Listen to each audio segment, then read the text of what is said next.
नमस्कार दोस्तों, बिंदास बातें में एक बार आप सबका फिर से स्वागत है। झुमके गहना पहन के बैठी हूँ तो यानी कुछ कारण होगा ना। दीपावली ऑफ कोर्स, दिवाली 12 तारीख को है, यानी 2 दिन बाद। आज शुक्रवार है, आज धनतेरस है। हिंदू प्रथा के हिसाब से हम लोग दिवाली 5 दिन मनाते हैं। तो पहला ऑफ कोर्स आज का दिन है विच इज़ धनतेरस। फिर इसके बाद 11 तारीख को छोटी दिवाली या नरक चौदस। फिर 12 को बड़ी दिवाली यानी Deepavali, festival of lights. Then 13 को गोवर्धन पूजा और 14 को भाई दूज। ये 5 दिन की फेस्टिविटीज़ होती हैं। क्यूरियोसिटी, मैंने सोचा इस बार क्यों ना इन 5 दिनों के बारे में बात की जाए, क्योंकि बहुत सारी ऐसी चीज़ें हैं जो मेरे दिमाग में उठती हैं सवाल। तो बहुत सारे ऐसे सवाल हैं, तो उम्मीद है और जानती हूँ कि आप लोगों के भी दिमाग में उठ सकते हैं क्वेश्चंस। तो कुछ क्वेश्चंस आंसर करने की कोशिश करूँगी, और कुछ हैं जो अभी तक मुझे समझ में नहीं आए हैं, तो वो एज एंड व्हेन, या किसी आप लोगों को किसी को पता हो तो आप बताइएगा। एनीवेज, तो धनतेरस, ये जो दिवाली की कहानी है, जो ज़्यादा करके जो फेस्टिविटीज़ दिवाली के समय मनाई जाती हैं वो समुद्र मंथन से ओरिजिन है। तो समुद्र मंथन, जिनको नहीं पता उनको फटाफट बता दूं कि ये मंथन हुआ था समुद्र का देवताओं और असुरों के बीच में। असुर काफ़ी पावरफुल थे उस वक्त, देवताओं के ऊपर कोई श्राप था और ऐसा था कि उनके पास ताकतें नहीं थी, स्वर्ग काफ़ी वीक था। तो ये हुआ था कि भाई, तो उन्होंने मतलब जब विष्णु से बात करी तो विष्णु ने कहा कि एक आइडिया है, समुद्र का मंथन करो, उससे अमृत निकलेगा, उससे तुम्हें शक्ति मिलेगी।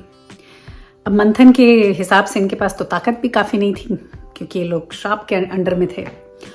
तो आइडिया मिलता है कि भाई बाली जो हैं, जो असुरों के, जो राक्षसों के किंग थे, वो बहुत ही बलवान थे सारे लोग, कि उनकी मदद लेते हैं। तो उनको इस झांसे में कि भाई उनको अमृत मिले या इनको जो जीते उसे मिले टाइप्स करके उनको बुला लेते हैं और मंथन दोनों करते हैं। तो मंथन इस वजह से हो जाता है, और मंथन के दौरान बहुत सारी चीज़ें बाहर निकलती हैं समुद्र से, जिसमें वो जहर भी है जो शिव जी के गले में है, इसीलिए उनको नीलकंठ बोला जाता है, क्योंकि वो उसको कंज्यूम करते हैं जिससे किसी और पे कोई असर ना हो, और अपने गले में रखते हैं उसको। ऐसे ही करके और भी बहुत सारी चीज़ें निकलती हैं। तो धनतेरस जो है वो, धन का मतलब वेल्थ और तेरस मतलब 13। तो 13th डे जो कृष्ण पक्ष का होता है, यानी जो हिंदू कैलेंडर है उसके हिसाब से 13th डे में ये बनाया जाता है। तो उस दिन क्या हुआ था कि ये जो धनवंतरी कर गॉड है, he is the God of Ayurveda, वो मंथन में बाहर आए थे या प्रकट हुए थे, या उनका जन्म हुआ था। तो 2016 के बाद से एक्चुअली इस दिन को राष्ट्रीय आयुर्वेद दिवस भी मनाया जाता है। अब ये नाम धन जो है, ये धनवंतरी की तरफ से आया है, क्योंकि वो गॉडेस ऑफ आयुर्वेद है, यानी goddess of health and wellbeing. उनकी पूजा होती है इस दिन। हाउएवर, हम लोगों ने धन को थोड़ा गहनों और चांदी सोने से क्रॉस कर दिया है। कुछ हद तक गलत नहीं कहूंगी, क्योंकि कहते हैं कि उस दिन कुबेर भी आए थे। Kuber is God of wealth, तो हम उनकी भी पूजा करते हैं। तो ये वेल्थ की पूजा होती है, लोग नया सामान खरीदते हैं, but more so it is more for your wellbeing, स्वास्थ्य, हेल्थ। धन जो है इसमें वो ज़्यादा करके स्वास्थ्य यानी आपकी हेल्थ से रिलेटेड है। तो ये पूजा हम करते हैं कि हम सबका स्वास्थ्य अच्छा हो, धनतेरस की। However it has been mixed with wealth as well, क्योंकि कुबेर भी हैं अ पार्ट ऑफ इट। तो कुबेर की पूजा भी होती है जो गॉड ऑफ वेल्थ हैं।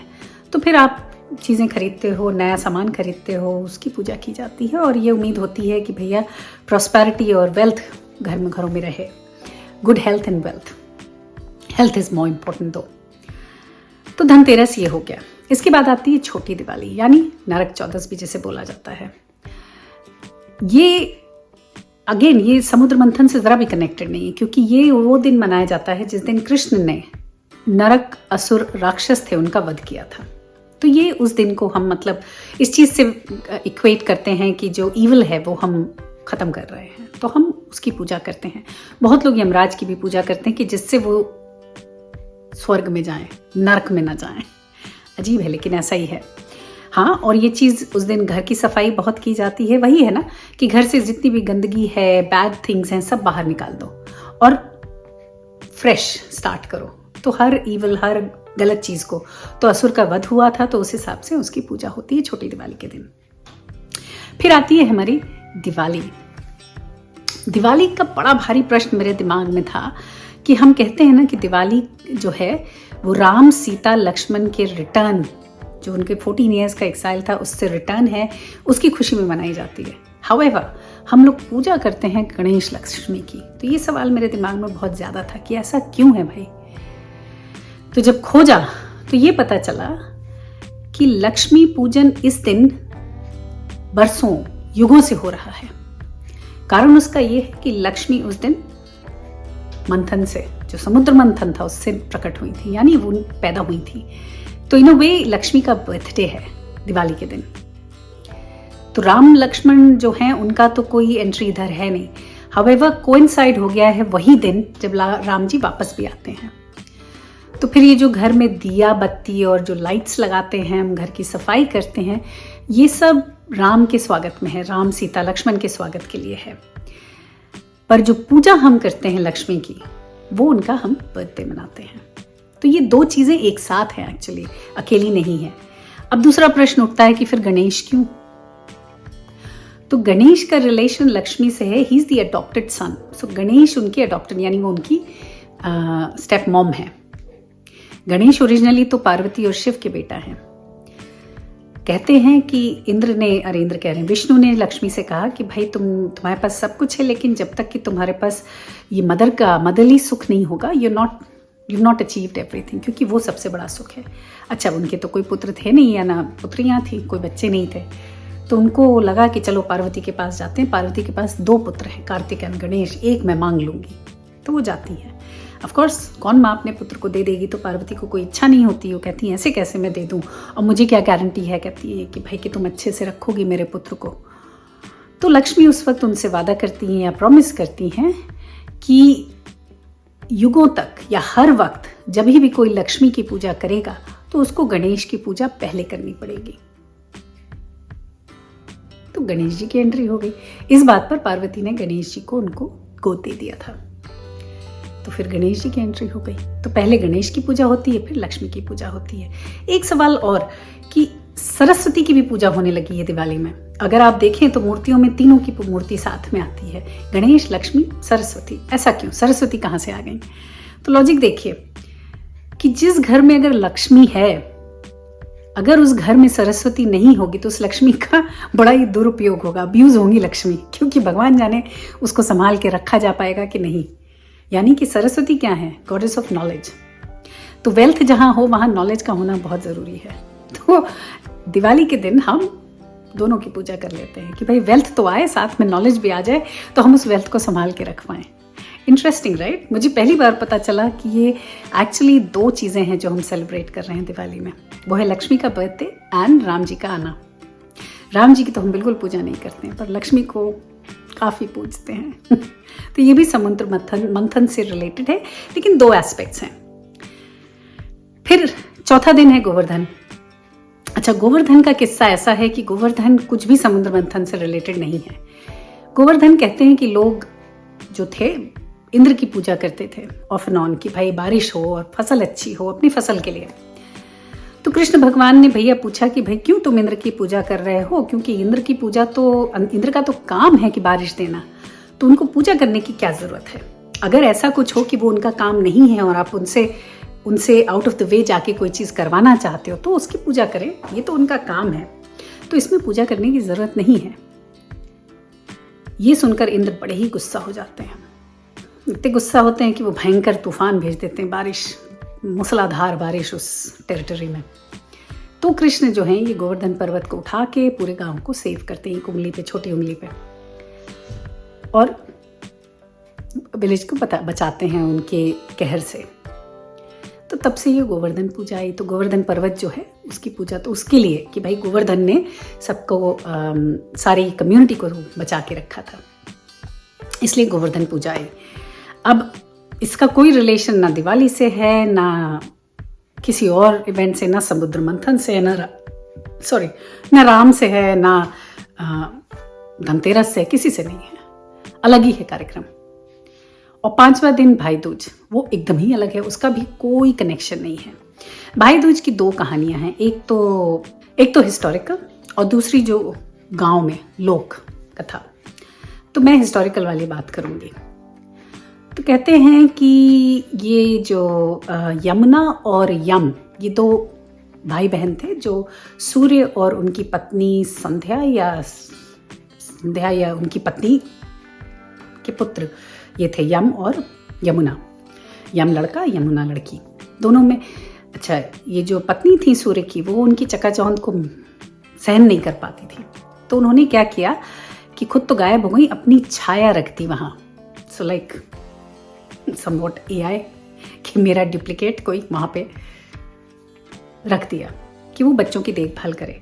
ये जो डुप्लीकेट था, ये कुछ बच्चों से अटैच नहीं हो पाया, वो ज़्यादा उनको ख्याल नहीं रखता था। लेकिन इस प्रोसेस में भाई बहन बहुत ज़्यादा क्लोज हो गए, इतने ज़्यादा कि क्या बताएं, हर चीज़ एक दूसरे के साथ। जब समय बीता, सब दोनों बड़े हो गए, यमुना अपने घर चली गई, तो इन लोगों का मिलना जुलना बहुत कम हो गया। इतना कम कि यमुना तरसती थी यम से मिलने के लिए। तो एक बार यम उनके घर गए विजिट करने। जब वो आए उनके घर पे, तो यमुना जो थी बहुत ज़्यादा प्रसन्न हो गई, इतनी प्रसन्न हुई कि उन्होंने उनका स्वागत बहुत भयंकर व्यंजनों से, बहुत तरीके से किया। वो इतनी खुश हो गई यम को देखकर। उनकी खुशी देखकर यम ने कहा कि भाई मांगो जो तुम्हें मांगना है, जो वरदान चाहिए वो मुझसे मांग लो, आज कोई भी प्रॉमिस तो मुझसे मांग सकते। ये प्रॉमिस मांगना पहले के ज़माने में बड़ा था। तो यमुना कहती हैं कि ये जो पर्टिकुलर दिन है, तुम साल भर कहीं भी रहो, लेकिन इस दिन तुम मेरे पास आना हमेशा, बस यही मुझे चाहिए। यम इस बात को अग्री कर जाते हैं और बस तब से ये भाई बहन का फेस्टिवल आ गया है। तो भाई कहीं भी हों दुनिया में, उन्हें वापस आना है बहन के पास, इसका बंधन बांधना है और खुशी खुशी इस रिलेशन को सेलिब्रेट करना है, भाई बहन के रिलेशन को। ये हो गया आपका भाई दूज का। तो ये 5 दिन दिवाली के हैं जो एक्चुअली आपस में बिल्कुल भी कम्युनिकेट नहीं करते। थोड़ा बहुत आप कहें तो ये है, क्या नाम है, धनतेरस और दीपावली, क्योंकि वो लक्ष्मी भी समुद्र मंथन से हैं और धनवंतरी भी समुद्र मंथन से निकले थे, तो वो शायद थोड़ा आप कह सकते हैं कनेक्टेड है। अदर देन दैट तो सब इंडिविजुअल हैं और सब अपने अपने में पूर्ण हैं, अलग अलग हैं फेस्टिवल्स। बस चांस की बात है कि ये सब 5 एक साथ पड़ते हैं, और चूंकि दीपावली काफ़ी बड़ा माना जाता है, तो इसको दीपावली के ही फेस्टिविटीज़ में एनगल्फ कर दिया गया है, जबकि they are not connected to each other, they are not actually. ये मुझे समझ में आया, मैं गलत भी हो सकती हूँ भाई। तो अगर आप लोगों को लगता है कि इसके पीछे कोई और कहानियां हैं या कुछ और है जो मैंने नहीं देखा समझा है, तो प्लीज़ आप मुझे कमेंट करके बता सकते हैं। I am open to everything and I am quite curious. So Deepavali on the whole 2-3 चीज़ों का है फेस्टिवल। एक तो यही कि भाई क्योंकि रावण को मार के राम आए थे, तो अच्छाई की बुराई के ऊपर जीत, ये तो है ही। फिर क्योंकि भाई नरक चौदस के दिन कृष्ण ने एक और असुर का वध किया था, तो फिर वही अगेन, तो हर चीज़, घरों को साफ रखना, उस वक्त प्योर करना, आपका हेल्थ, आपकी वेल्थ, आपकी प्रॉस्पेरिटी, वेल बीइंग, इस सब के लिए ज़्यादा है। तो हम ये फेस्टिवल एक दूसरे के साथ मिलकर हर्षोल्लास के साथ मनाएं। सब लोग, आप लोग सब इसको एक नए नॉलेज के साथ मनाएं और थोड़ा और सोचें कि भाई मुझे बस, मेरा कारण इस वीडियो बनाने का यही है कि थोड़ी सी नॉलेज इस बारे में जो मुझे क्यूरियोसिटीज़ थी, वो थोड़ी थोड़ी मेरी अगर फुलफिल हुई, तो मैं आप लोगों के लिए, अगर आपको क्यूरियोसिटीज़ नहीं थी तो क्रिएट कर दूं और अगर थी तो शायद उनके कुछ आंसर्स कर पाऊँ। मैंने बनाया है, होपफुली आप लोगों को अच्छा लगा होगा। आप सबको दीपावली की हार्दिक शुभकामनाएं। सब मिलजुल कर रहें, खुशी खुशी रहें और अच्छी तरीके से ये उस उत्सव मनाएं। चलिए, आप सबको दीपावली की शुभकामनाएं और happy Diwali. See you, bye bye.